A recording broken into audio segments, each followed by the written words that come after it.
Assalamualaikum everyone, welcome to my channel and welcome to another video. So guys, first of all I would thank all of you guys. आप लोगों ने मेरे 100 subscribers complete करवा दिए and now we are becoming 100 subscribers family because मेरा शुरू से ये एक था मुझे ना कि मैं आप लोगों की हेल्प कर सकूँ, एक कम्युनिटी बन जाए हमारी, बहुत अच्छी कम्युनिटी जिसको हम कहते हैं ना, वो वाली कम्युनिटी। और बाय द वे मैं बड़े टाइम बाद इस तरह की वीडियो बना रही हूँ, लाइक कैमरे के बिल्कुल सामने। नॉर्मली मेरी जो वीडियोस आजकल आ रही हैं वो वॉइस ओवर्स होती हैं, तो फिर ऑब्वियसली अभी मेरा ये बहुत टाइम बाद वीडियो है।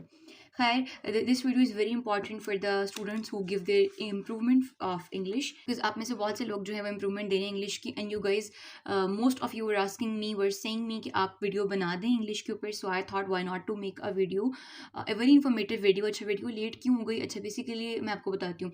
हमारा जो है आई गेस थर्सडे को, वेनसडे को हमारा पेपर है इंग्लिश का, ठीक है। और मैं वीडियो में लेट इसीलिए हो गई, मैंने सोचा था कि मैं वेनसडे से बहुत पहले वीडियो को पोस्ट कर दूंगी ताकि आप लोगों की हेल्प हो सके, आप लोग चेक कर सकें कहाँ पे आप लैग कर रहे हैं, कौन सी मिस्टेक्स आप लोगों की हैं, तो आप लोग चेक कर सकें, ठीक है। तो मैंने वीडियो इसीलिए पोस्ट नहीं की बिकॉज मैंने, जो मेरे टीचर्स हैं, जो मेरी सीनियर्स हैं बहुत, मैंने उन लोगों से थोड़ा सा बातें करनी थी, डिस्कस करनी थी कि समरी का क्या पैटर्न होगा या क्वेश्चन का क्या पैटर्न होगा, तो वो सारी बातें मैंने डिस्कस कर ली उनसे। अब जो मैं वीडियो बना रही हूँ आप लोगों के लिए, make sure to watch this video till the very end. So guys, start the video. अच्छा, first of all will discuss about the pass papers, ठीक है। पास पेपर्स, अच्छा मैंने क्या किया था पिछले साल ना, मैं आपको बताती हूँ। मैंने पिछले साल अपने ना पास पेपर्स निकाले थे फर्दल बोर्ड की ऑफिशियल वेबसाइट से। तो मैंने वहाँ से इस तरह के पेपर जो हैं, ये इस तरह का आपको मैंने आई गेस दिखाए नहीं है शायद, तो मैंने ये पेपर जो है वो प्रिंट करवाए थे उनकी ऑफिशियल वेबसाइट से लेकर, ठीक है। और ये बहुत हेल्प किए थे मुझे, मैंने इसको देख सकता, आप लोगों ने प्रैक्टिस भी किए थे इसको लास्ट टाइम, बस लास्ट टाइम प्रैक्टिस किया था इसको, मैंने इतना कोई खास नहीं किया था बिकॉज मेरे पास मैंने कहा बस बहुत हो गया, और मैंने पढ़ा नहीं था लास्ट टाइम इसको, इंग्लिश को, इस पेपर को मैंने प्रैक्टिस बहुत कम किया था।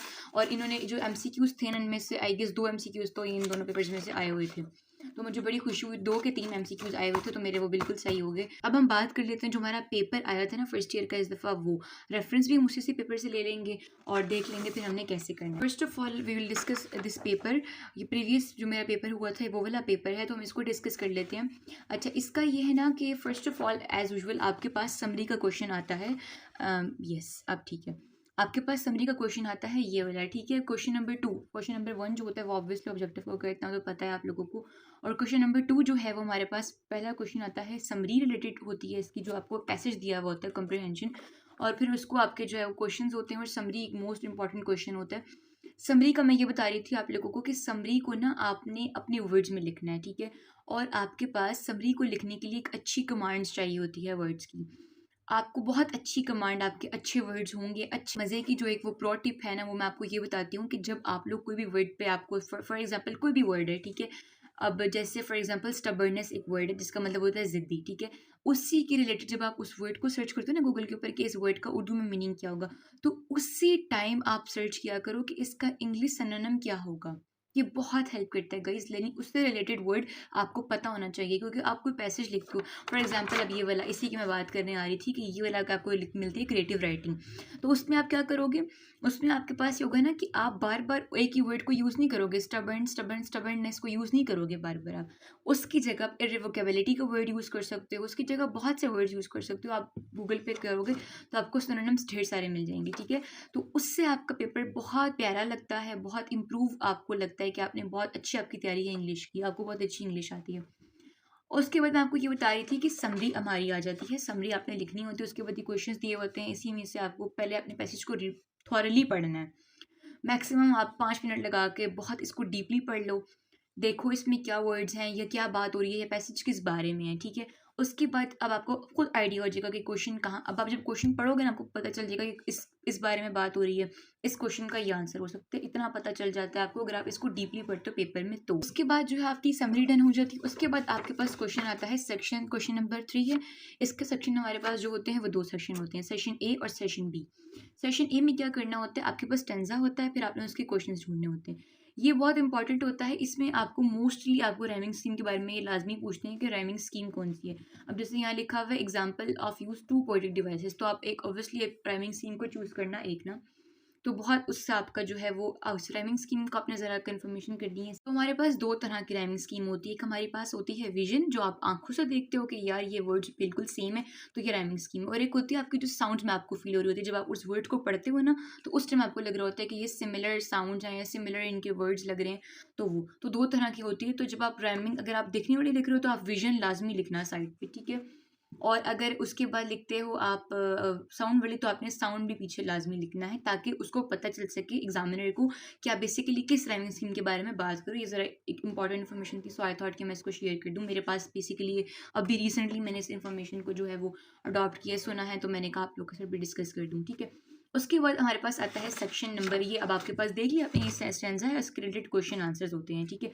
आपने उनको सिंपली आंसर करना होता है, इतना तो लाइक हम जब पढ़ते हैं ना क्लास में, तो उसी टाइम हमारे डिस्कस हो जाती हैं ये चीज़ें। उसके बाद आपके पास आता है सेशन नंबर बी, और ये मोस्ट इंपॉर्टेंट सेशन होता है, क्योंकि आपके पास ये 6 नंबर का होता है। ये हमारे पास जो सेशन होता है, इसको कहते हैं elements of short story, elements of novel, और ये आपके पास बहुत इंपॉर्टेंट होता है। बिकॉज़ अगर आप इसको करते हो ना, तो लिटरली आपके तो पक्के हैं 6 नंबर, ठीक है? अगर आप इसको बहुत अच्छे तरीके से करते हो। हमारी मैम ने हमें बहुत अच्छे नोट्स प्रोवाइड किए हुए थे, इसके हमने खुद बनाए थे बेसिकली क्लास में, तो बहुत अच्छे नोट्स मेरे पास बने हुए थे। तो सेशन नंबर सी पहले पेपर डिस्कस करूँगी, फिर उसके बाद आपको बताऊँगी इंपॉर्टेंट पॉइंट्स जो आपने करने हैं इंग्लिश के पेपर से पहले तैयारी के तौर पे, ठीक है? उसके बाद हम बात कर लेते हैं, ये हमारे पास है सेक्शन नंबर सी, जो आपके पास आता है राइट अ लेटर। लेटर का होता है या जॉब एप्लीकेशन, इन दोनों में से कोई एक चीज़ आती है। मोस्ट प्रोबेबली मैं जाती हूँ एप्लीकेशन की तरफ, बिकॉज़ मुझे वो थोड़ी-सी जो टॉपिक आपको ईज़ी लगे, बेसिकली होना तो ये चाहिए, जो टॉपिक आपको ईज़ी लगे, जिसके पास आपको लग रहा है कि आपके पास वर्ड्स कमांड ज़्यादा है इस टॉपिक को लेकर, तो आप उस टॉपिक पे जाओ। दोनों के पैटर्न्स पता होने चाहिए आपको कि दोनों का पैटर्न क्या है, जॉब का क्या और उसका लेटर का क्या है, ठीक है। You must know about the patterns of both application and later, दोनों के पैटर्न्स का पता होना चाहिए आपको। तो जो सा टॉपिक आपको आसान लग रहा है, आप उसको स्विच करो, उसको आप लो और आप फिर वो उसके ऊपर लिख दो, तो यह भी आपका 8 नंबर का। अच्छा, इसमें एक और इम्पॉर्टेंट बात, अगर आपको फॉर एग्जाम्पल आपकी वर्ड्स कमांड्स नहीं है इस टाइम, आपको पेपर में ऑब्वियसली हमें होता है, हम स्टक हो जाते हैं समटाइम, तो नहीं आपके पास वर्ड आ रहे, तो लिटरली जो आपका पेपर का जो ये पैटर्न होता है ना एप्लीकेशन और लेटर का, इसके भी नंबर मिलते हैं, 2.5 मिलता है, इसके 3.5 तो मिलते हैं लाजमी। यानी जो आप लिखते हो ना द सब्जेक्ट वाला और एग्जामिनेशन हॉल CTABC, जो आप एप्लीकेशन में लिखते हो, तो उसके भी नंबर मिलते हैं आपको। और जो आखिर में योर्स अबिडेंट और योर्स ट्रूली लिखते हो, योर्स सिंसियरली लिखते हो XYZ, उसके भी नंबर मिलते हैं आपको इस वाले क्वेश्चन में, ठीक है। So now move on to the next question number 5, which is choose the correct meaning of any 6 idioms. अच्छा, ईडियम्स का बहुत अच्छा सीन है, मुझे बहुत मज़ा आता है ईडियम्स को करते हुए। बेसिकली आप ना A से लेकर Z तक सारे ईडियम्स को पढ़ लो, ठीक है। ये बहुत हेल्प करेगा आपको, ईडियम्स पढ़ लो, मैंने ये नहीं कहा कि आपने ईडियम्स करने, आप ईडियम्स को पढ़ लो, पता चल जाएगा। अच्छा, इडियम्स का तो बहुत मज़े का सीन होता है, आपको देख के पता चल जाता है कि ये, हाँ, इसमें एक होता है, मेरे IAS में तो बड़ा आसान दिया था जब हमारे पेपर में, एक नेगेटिव दिया होता है, एक पॉजिटिव, तो आपको पता है सेंटेंस को पढ़ के पता चल जाएगा कि आपने नेगेटिव यूज़ करना है या पॉजिटिव यूज़ करना है इसमें। तो ये इडियम्स का भी बहुत ईजी सीन है, आप पढ़ लेना इडियम्स एक दफ़ा पेपर से पहले। ए से लेकर Z तक इडियम्स आते हैं। अगर आप मुझे कहेंगे तो मैं आपको इंस्टा पे या यूट्यूब की जो मेरी वीडियोस पोस्ट आती है उसमें मैं आपको पोस्ट कर दूंगी, मैं आपको बता दूंगी, दिखा दूंगी। So the section B is change the narration of the following passage, ठीक है। नरेशन आपने चेंज करनी, एक्टिव पैसिव है ये वो आपको पता होना चाहिए कि आपने सेड का भी यूज़ करना है, टोल्ड का भी यूज़ करना है, और प्रेजेंट से वो पास से प्रेजेंट में कैसे चेंज होगा, प्रेजेंट से पास में कौन से वर्ड यूज़ होते हैं। जैसे द यस्टरडे होता है तो आई गेस उसको द प्रीवियस डे कहते हैं, ठीक है। इस तरह की मैं बात कर रही हूँ, तो पता होना चाहिए आपको कि जो पास्ट है तो वो प्रेजेंट में चेंज होगा, पास्ट परफेक्ट है तो प्रेजेंट परफेक्ट में चेंज होगा, ये पता होना चाहिए आपको। छोटी छोटी बातें होती हैं, एक्टिव पैसिव की बहुत इंपॉर्टेंट चीज़ें होती हैं, तो ये इसको भी पढ़ लीजिएगा आप लोग। उसके बाद हमारे पास आता है section number C, which is punctuate the following lines, following paragraph. You must know the exclamation mark, the use of exclamation mark, question mark, inverted commas, जो अगर बात खत्म हो गई है, कॉन्वर्सेशन खत्म हो गई है, तो उस सेंटेंस से आगे फुल स्टॉप, ये आपकी चीज़ें इसमें शामिल हो जाती हैं, ठीक है। तो इसको भी आप एक दो दफ़ा प्रैक्टिस करेंगे तो आपके अच्छे नंबर आ जाएंगे। अभी भी 4 नंबर का है, आप IAS 4 यूज़ कर लो, 5-6 यूज़ कर लो, आपके पूरा 4 नंबर आराम से मिल जाएंगे आपको, ठीक है। उसके बाद हम बात करते हैं क्वेश्चन नंबर 6 की, भी बहुत इंपॉर्टेंट क्वेश्चन होता है, और ये आपके पास आता है लाजमी, बिकॉज ये तो एक कंपलसरी क्वेश्चन है, रिपोर्ट वाला क्वेश्चन जो होता है आपके पास, ये कंपलसरी क्वेश्चन होता है। रिपोर्ट का पैटर्न पता होना चाहिए, रिपोर्ट के जो टॉपिक्स हैं उनको ज़रा पढ़ लीजिएगा, रिवाइज कर लीजिएगा कि मोस्टली, अच्छा, ये टॉपिक इन्होंने गिवन किए होते हैं यहाँ पे। इन टॉपिक्स की आप हेडिंग नहीं देते, लेकिन आप इसको अपनी रिपोर्ट में ऐड करते हो, जहाँ तक मैंने अपने सीनियर्स और टीचर से पूछा, उन्होंने मुझे यही बताया है कि आप इस हेडिंग्स को लिखते नहीं हो, मार्कर से बोल्ड नहीं करते, आप इसको अपने पैराग्राफ में ऐड करते हो, ठीक है। तो जैसे हम पैराग्राफ राइटिंग में करते हैं, हम टॉपिक चेंज कर देते हैं, अपनी बात को जो है वो और डीपली डिस्क्राइब करते हैं, तो हम उसकी हेडिंग नहीं देते, ठीक है। तो हम लाइक उसको अपने पैराग्राफ में ऐड करते हैं नेक्स्ट पैराग्राफ से, ठीक है, नेक्स्ट लाइन से स्टार्ट करते हैं अपने अगले पैराग्राफ को। तो ये आपने इस चीज़ का ख्याल रखना है, आई थिंक। यस, तो ये इस दफ़ा ना डोमेस्टिक वायलेंस पे आई थी रिपोर्ट, ये भी बहुत ईजी रिपोर्ट। उसके बाद जो लास्ट क्वेश्चन हमारे पास आता है वो आता है question number 7, which was creative writing, ठीक है। क्रिएटिव राइटिंग आपकी समरी में भी यूज़ होगी, रिपोर्ट में भी यूज़ हो सकती है, पैराग्राफ में भी यूज़ होगी, और आपकी जो ये एप्लीकेशन लेटर है इसमें भी यूज़ होगी। आपको पता होना चाहिए कि कौन से इंग्लिश के वर्ड्स आप कहाँ कहाँ यूज़ कर सकते हो, ठीक है। तो ये सीन है। सिनोनिम का जो मैंने आपको टिप दी वो आप यहाँ पे अप्लाई करो, वो भी आपकी यहाँ अप्लाई होगी, वो बहुत हेल्प करेगी आपको। पास्ट, प्रेजेंट एंड फ्यूचर के टेंसेस के जो नोट्स हैं भी मेरे पास अवेलेबल हैं। उसके बाद हमारे पास ये एक्टिव पैसिव के नोट्स, ठीक है, इसको मैं लाजमी पढ़ूंगी, क्योंकि मैंने बताया ना आपको कि एक्टिव पैसिव पता होना चाहिए आपको कि कैसे चेंज हो रहे होते हैं। समरी और ये कंप्रीहेंशन का क्वेश्चन आप कर कैसे सकते हो, कितना अच्छा इसको बेहतर कर सकते हो। आपका ये क्वेश्चन जब अच्छा होगा जब आपको थोड़ा सा इन्फॉर्मेशन होगी, ठीक है। अब मैं आपको दिखाती हूँ अपनी इंग्लिश की बुक। अच्छा जी, सो ये है हमारी इंग्लिश की बुक फर्स्ट ईयर की। तो आप कोशिश करें कि आप मैक्सिमम चीज़ें पढ़ लें इसकी। मेरे पास सारे के सारे चैप्टर्स होते हैं, ठीक है। आप इसको पढ़ लें, आपको पता होना चाहिए कि पोइम कौन सी, कितनी कितनी पोइम्स हैं, पोइम के स्टैंजास को पढ़ लें, प्रैक्टिस कर लें उसकी, ठीक है। अच्छा, अब एक और इम्पॉर्टेंट पॉइंट आ जाता है, ये जो हमारे पास चैप्टर्स के आखिर में लिखी होती है, ये ग्लॉसरी, इसको आप लाजमी पढ़ना। मैंने बताया ना आपकी वर्ड कमांड बहुत अच्छी हो जाती है इससे, ठीक है। ये लाजमी पढ़ के जाइएगा, आप लोग पेपर में पढ़ लीजिएगा, ये बहुत हेल्प करेंगे आपके ये वर्ड्स, ठीक है। उसके बाद हमारे पास स्टार्ट होता है हर चैप्टर के एंड में ना, हमारे पास इस वाली बुक में भी और जो हमारी सेकेंड ईयर की बुक है उसमें भी। उसके बाद आपके पास ना इसमें वोकैबुलरी ग्रामर का कुछ पोर्शन दिया हुआ होता है, जैसे आप देखेंगे काइंड्स ऑफ सेंटेंसेस, डिक्लेरेटिव है, इंटोग्रेटिव है, एक्सक्लेमेटरी है, इम्पेरेटिव है, ऑप्टेटिव है। तो ये आपके पास सारे सेंटेंस की टाइप्स हैं, तो आपको ये लाजमी पढ़नी है। ये आपकी ग्रामर का पोर्शन है, ये आपके एमसीक्यूज का पोर्शन बन सकता है। ये आपके पास जो है वो बहुत इंपॉर्टेंट होता है, तो आपने इसको लाजमी लाजमी पढ़ना है, ठीक है। पहली बात ये बताइए कि समरी को आपने बहुत अच्छी तरीके से करना है, मैक्सिमम नंबर आपके समरी से भी आ सकते हैं, ठीक है। समरी में आपने क्या करना है कि बहुत कोशिश करनी है कि अपनी इस बुक के चैप्टर्स को पढ़ना है, ताकि पता चल सके कि कौन से टॉपिक का या कौन से चैप्टर का ये पैराग्राफ। मोस्टली तो है, इस दफ़ा तो नहीं दिया हुआ था, अनसीन देते हैं अनसीन, लेकिन आपका वर्ड कमांड अच्छी होगी, आपकी अंडरस्टैंडिंग लेवल अच्छा होगा पैराग्राफ को समझने का, तभी आप जो है वो उसको समझ पाओगे और उसकी समरी लिख सकोगे और उसका टाइटल, एक सुटेबल टाइटल जो है वो सजेस्ट कर सकोगे। उसके बाद मैंने आपको बताया कि आप अपना जो है वो स्टैंजा को कैसे लिखनी है, उसकी राइमिंग स्कीम आपने, एक विजन होती है बताया और एक साउंड वाली होती है, ठीक है।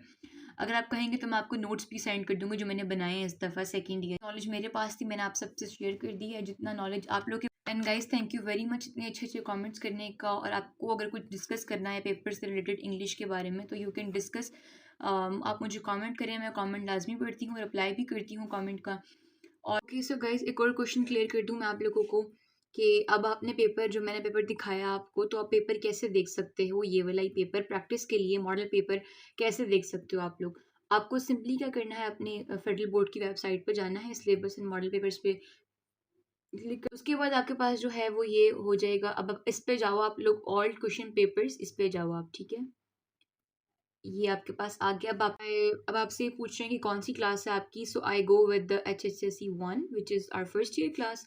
तो मैं वहाँ पे जाऊँगी और आपके पास अब ये पूछ रहे हैं कौन से ईयर के, तो भी आई गेस 2025 के भी होंगे इधर, लेकिन मैं आपको बता रही हूँ कि आप कैसे इसको ले सकते हो, ठीक है। इसमें जाओगे, अब आपके पास ये पेपर आ गया 2025 का, तो मैंने यहाँ से प्रैक्टिस की थी, बेसिकली प्रिंट मैंने यहीं से निकलवाए थे। और अब आप इस पे जाओ ना, ये देखो पेपर आ गया आपके पास इंग्लिश कंपलसरी का। लेट मी जूम इट, ठीक है। पेपर था हमारा इस दफ़ा इंग्लिश का, ठीक है। कुछ इस तरह का पेपर जो है वो आ जाएगा इंग्लिश का, तो आप यहाँ से इसको अच्छे तरीके से, मैंने ये वाला पेपर जो है प्रिंट करवाया था बाय द वे, अपना ये वाला, wait let me show you guys. ये पेपर जो मैंने प्रिंट करवाया है ना, वो मैंने इस यही करवाया था, जो पेपर है ना ये वाला ही पेपर है, ठीक है। मैंने प्रिंट निकलवाए थे, तो यहीं से देख के मैंने निकलवाए थे प्रिंट, तो ये आपकी बहुत अच्छी प्रैक्टिस हो सकती है यहाँ से भी, ठीक है। अब आपके पास जो है ये आपके पूरा ऑब्जेक्टिव चल रहा है, ठीक है, ऑब्जेक्टिव की सीरीज चल रही है आपके पास, ठीक है। तो ये आपके पास इंग्लिश कंपलसरी एक दो पेपर्स हैं आपके पास, दोनों लाइक एक आई गेस फर्स्ट शिफ्ट का होगा और एक सेकंड शिफ्ट का होगा आपके पास। तो आपने जाके देखना है, आपके पास आ जाएगा इजीली पेपर, तो आपने इसको चेक करना है। प्रैक्टिस करनी है इसकी, यहाँ से बहुत अच्छी जो है आपको हेल्प हो जाएगी। सो yeah guys, this is all about. अब आपको पता चल गया पेपर आपने कैसे निकालना है प्रैक्टिस के लिए।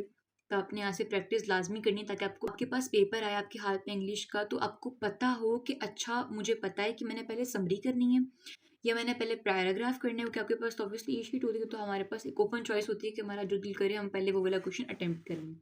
ठीक है, ऐसा होता है। तो अब आपने क्या करना है, आपको पता हो कि अच्छा पेपर पैटर्न तो मुझे पता है कि मेरे पास समरी होगी, क्वेश्चन आंसर्स होंगे, मुझे पता है मैंने पेपर को कैसे अटेम्प्ट करना है। ठीक है, तो आपको एक माइंड सेट होता है कि मेरा पेपर ऐसा होगा। टॉपिक्स चेंज होंगे ऑब्वियसली, बीच का मटेरियल चेंज होगा, लेकिन पेपर पैटर्न तो चेंज नहीं होगा ना, पेपर पैटर्न तो वही रहेगा। पता होगा आपको कि यार जॉब एप्लीकेशन है, हमारे पास स्टेंजा है, कॉम्प्रिहेंशन है, जो भी है पता होगा आपको। ठीक है, सो या गाइस, अब आपको पता चल गया कि आप लोगों ने कैसे पेपर को निकालना है अपना फेडरल बोर्ड